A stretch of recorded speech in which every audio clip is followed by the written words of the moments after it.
তৃতীয় দফায় পুলিশের সাবেক আইজিপি বেনজির আহমেদ তার স্ত্রী জিশান মির্জা সহ মেয়েদের নামে থাকা ৮টি ফ্ল্যাট সহ আরও জমিজমা জব্দের নির্দেশ দিয়েছেন আদালত।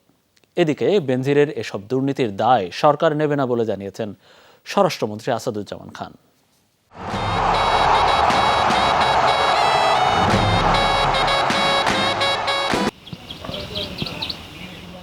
বান্দরবানের পাহাড়ে জালিয়াতি করে বিপুল জমির মালিক বেনজির আহমেদ লামা উপজেলার সরই ইউনিয়নে ২৫ একর জমি কেনেন র্যাব মহাপরিচালক থাকাকালীন। পাহাড়ে সে জমি ক্রোকের আদেশ দিয়েছেন আদালত। আদালতের তৃতীয় দফা আদেশে আরও যত সম্পদ জব্দ হল তার মধ্যে আছে রূপগঞ্জে ২৪ কাঠা জমি, উত্তরায় ৩ কাঠা, বাড্ডায় ৩৯ কাঠা জমির উপর ২টি ফ্ল্যাট, স্ত্রী জিশান মির্জার নামে মোহাম্মদপুরের পিসি কালচার এলাকায় আরও ৬টি ফ্ল্যাট, গুলশানে বাবার কাছ থেকে পাওয়া পাওয়ার অফ অ্যাটর্নি মূল্যে সম্পত্তিতে ৬তলা ভবন, সিটিজেন টিভিতে শেয়ার ও টাওয়ার অ্যাপারেলস গার্মেন্টসের শেয়ার।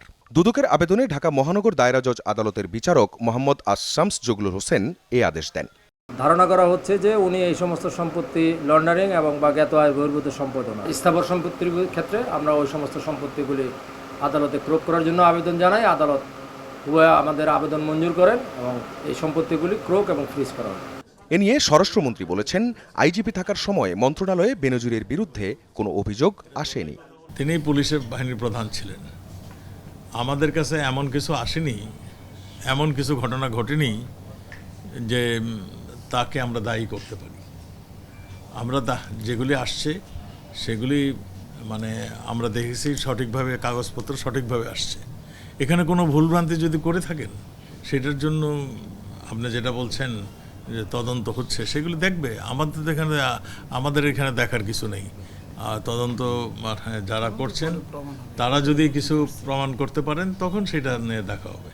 আদালতের আগের দুদফা আদেশে বেনজির ও তার স্ত্রী সন্তানদের নামে গোপালগঞ্জ, মাদারীপুর, ঢাকাসহ কয়েকটি জেলায় ৬২১ বিঘা জমি, ৩৩টি ব্যাংক হিসাব, ১৯টি প্রতিষ্ঠানের শেয়ার ও ৩টি বিও অ্যাকাউন্ট জব্দ অবস্থায় আছে।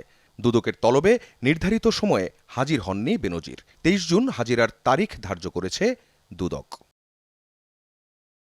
আখলাকুস সাফা, যমুনা নিউজ, ঢাকা।